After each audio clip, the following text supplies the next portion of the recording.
Hello friends, कैसे हैं आप सब। होप आप सब बढ़िया होंगे। तो आज हम लोग डिस्कस करेंगे एक नए टॉपिक के बारे में जो कि हमारा है एक्टिवेशन एनर्जी। तो एक्टिवेशन एनर्जी कोई एक यूनिक टॉपिक नहीं है, इसे हम स्टडी करते हैं दो चीज़ को रेफरेंस में। तो दो चीज़ें कौन कौन सी हैं? पहली चीज़ है एंजाइम और दूसरी चीज़ है सबस्ट्रेट। तो एक्टिवेशन एनर्जी जो है दो चीज़ के रेफरेंस में यूज़ करते हैं। और पहली चीज़ उसमें क्या है? फर्स्ट थिंग इज एंजाइम और सेकंड थिंग क्या है? सबस्ट्रेट। इन दोनों के रेफरेंस में हम एक्टिवेशन एनर्जी को स्टडी करते हैं, पढ़ते हैं क्या होती है एक्टिवेशन एनर्जी। तो सबसे पहले हम जान लेते हैं कि एंजाइम्स क्या होती हैं। तो जैसा कि आप सभी जानते होंगे कि एंजाइम्स जो होती हैं बेसिकली बायोलॉजिकल कैटलिस्ट होती हैं जो किसी रिएक्शन को स्पीड अप कर देती हैं by lowering down their activation energy. तो ये जो एंजाइम होती हैं किसी भी रिएक्शन को कैसे स्पीड अप करती हैं, उसकी जो एक्टिवेशन एनर्जी होती है उससे क्या करती हैं? सप्रेस कर देती हैं, उसको स्लो कर देती हैं। एक्टिवेशन एनर्जी को, जो हाई एक्टिवेशन एनर्जी होती है किसी भी रिएक्शन की, उसे स्लो कर देती हैं। और सबस्ट्रेट क्या होते हैं? सबस्ट्रेट वो चीज़ है जो रिएक्शन में सबसे ज़्यादा अमाउंट में इन्वॉल्व होती है और जिस पे ये एंजाइम्स का एक्शन होता है वो चीज़ होता है सबस्ट्रेट। ठीक है। तो एंजाइम जो होते हैं बायोलॉजिकल कैटलिस्ट है। ये क्या है?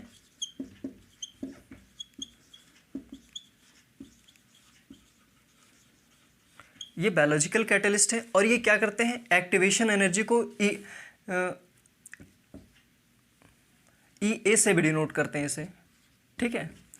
ये क्या करते हैं? ई ए को, यानी कि एक्टिवेशन एनर्जी को स्लो डाउन कर देते हैं। कौन? एंजाइम्स जो होते हैं। ठीक है। और सबस्ट्रेट क्या होते हैं? सबस्ट्रेट जिन पे एंजाइम एक्ट करते हैं ये होता है। तो अब ये एक्टिवेशन एनर्जी क्या होती है इसे हम देख लेते हैं एक बार।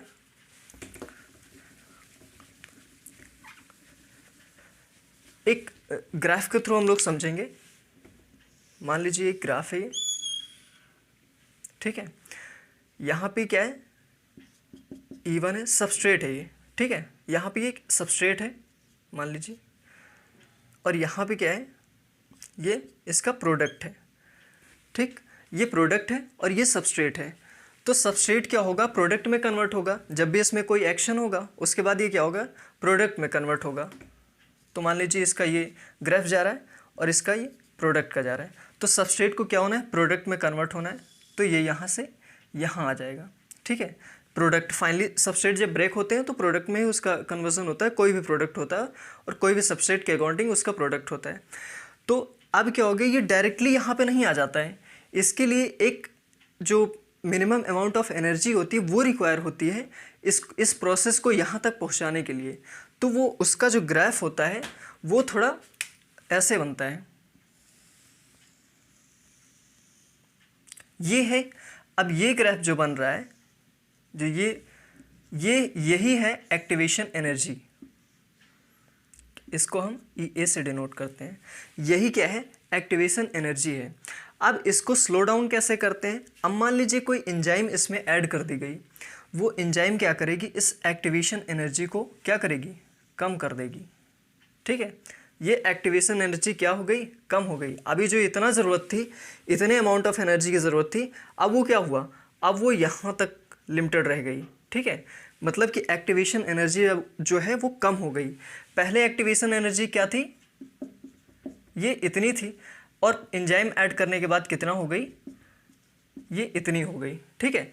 तो एनर्जी क्या हुई? कम हो गई। एक्टिवेशन एनर्जी जो थी वो लेस हो गई एज़ कम्पेयर टू प्रायर। जब यहाँ पे एंजाइम का कोई रोल नहीं था तो उस कंडीशन में ये एक्टिवेशन एनर्जी बहुत ज़्यादा थी, और जब एंजाइम का रोल आ गया, जब एंजाइम इसमें रिएक्शन में ऐड कर दी गई, तो ये जो हुआ, ये एक रिएक्शन जो है वो बढ़ गई, स्पीड अप हो गई और उसकी एक्टिवेशन एनर्जी भी घट गई। तो ये होती है एक्टिवेशन एनर्जी। होप आप सबको समझ में आया होगा। Thank you.